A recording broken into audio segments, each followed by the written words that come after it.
UP में होने वाले 10 सीटों पर उपचुनाव को लेकर आखिर किसका पलड़ा भारी होने जा रहा है? एनडीए गठबंधन छोटे दलों को यहां कितनी सीट देने जा रहा है और किन सीटों पर सहमति बनेगी? उत्तर प्रदेश के लोकसभा चुनाव के नतीजे के बाद खाली हुई कई विधानसभा सीटों के उपचुनाव को लेकर के चर्चाएं जोर पकड़ रही है। यूपी में खाली हुई उन सीटों में समाजवादी पार्टी और बीजेपी के बीच सीधी लड़ाई है। इस चुनाव में भाजपा अपनी साख बचाने की कोशिश के साथ मैदान में उतरेगी, जहां बीजेपी के लिए जीत बहुत जरूरी है, तो वहीं अपने गठबंधन साथियों को साधना भी एक बड़ी चुनौती हो सकता है। खाली हुई सीटों के में एक सीट पर निषाद पार्टी के विधायक और एक सीट पर आरएलडी के विधायक थे, जिन पर दोनों दल अपना दावा ठोक रहे हैं। देखने वाली बात यह है कि 9 विधानसभा सदस्यों के लोकसभा के लिए चुने जाने के बाद सीटें खाली हो गई थी, जबकि कानपुर के सिसामऊ से सपा विधायक इरफान सोलंकी को एक आपराधिक मामले में जेल की सजा सुनाए जाने के बाद अयोग्य घोषित कर दिया गया था। 2022 के यूपी विधानसभा चुनाव में इनमें से 5 सीटें समाजवादी पार्टी ने जीती थी, जबकि एक सीट राष्ट्रीय लोकदल को मिली थी, तो एसपी के साथ गठबंधन में थी और अब एनडीए का वो हिस्सा है। 3 सीटें बीजेपी को मिली थी और एक सीट बीजेपी की सहयोगी निषाद पार्टी के खाते में गई थी।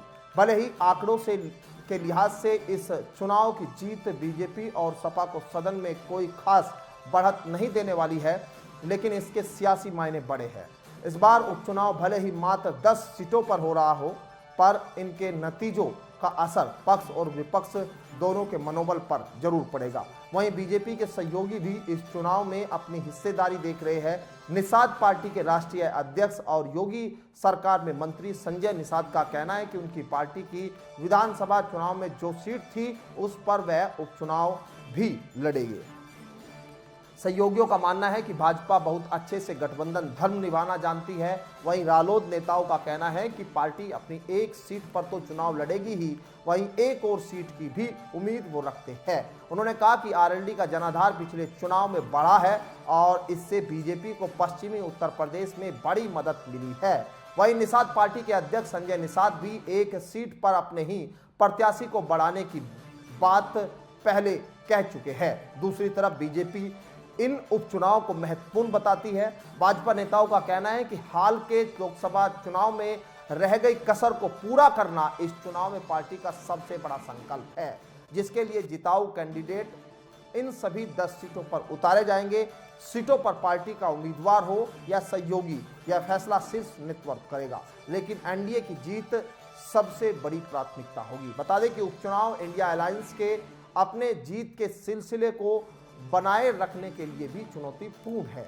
इस मामले पर समाजवादी पार्टी का कहना है कि लोकसभा चुनाव से उत्साहित पार्टी यूपी चुनाव की 10 सीटों पर तैयारी शुरू कर चुकी है और संगठन भी मजबूत यहां किया गया है। समाजवादी पार्टी लोकसभा चुनाव की तरह ही जनता के मुद्दों के साथ इन उपचुनाव में जीत हासिल करने जा रही है और बीजेपी को भी उपचुनाव में हार का सामना करना पड़ेगा। ऐसे में यहां चंद्रशेखर आजाद भी इस उपचुनाव में अपने प्रत्याशी उतारने के लिए बेताब नजर आ रहे हैं। दूसरी ओर बीएसपी सुप्रीमो मायावती भी उपचुनाव में अपने प्रत्याशियों को उतारने के लिए यहां पर संभावित जिताऊ प्रत्याशियों की तलाश कर रही है। ऐसे में सबसे बड़ा सवाल इस बात को लेकर बना हुआ है कि यूपी के उपचुनाव में जीत किसकी होगी और किसको हार मिलने वाली है।